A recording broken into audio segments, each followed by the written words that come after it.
పృథ్వీ గారు మాట్లాడే గ్యాప్లో అలీ గారి పర్సు ఖాళీ చేసేసాం ఇక్కడ అందరం కలిసి. ధనరాజు గారు పుణ్యమా అని ఆయన పర్సులో ధనం అంతా మాయం. సార్ అదే చేత్తో మా డైరెక్టర్ గారికి కూడా ఒక నోట్ ఇచ్చేస్తే, ఇగో చాలా కాలం తర్వాత గ్యాప్ తర్వాత ఆయన వస్తున్నారు, బోలెడంత సక్సెస్ రావాలి, లేదంటే ఇదిగోండి. అన్న అన్న అన్న మీరు ఎంతమందికి దాంట్లో ఇంకా 9,800 నేను వందలు తెచ్చుకుంటే బాగుండేది. అది అది ఆ అంటే ఇదే స్టేజ్ మీద లయ్య గారికి మీరు 500 రూపాయలు నోట్ ఇచ్చారు. అప్పటి నుంచి ఆవిడ టప్ప టప్ప టప్ప కంబ్యాక్లో కొట్టేస్తున్నారు కదా, అందుకని. అంటే నేను సెంటిమెంట్గా ఇచ్చాను.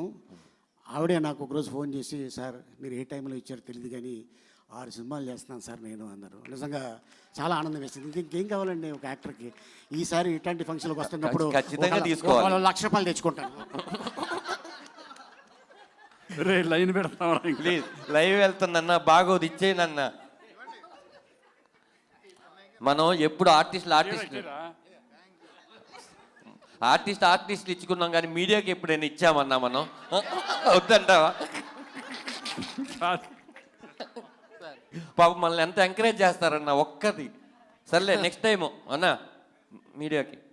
Thank you.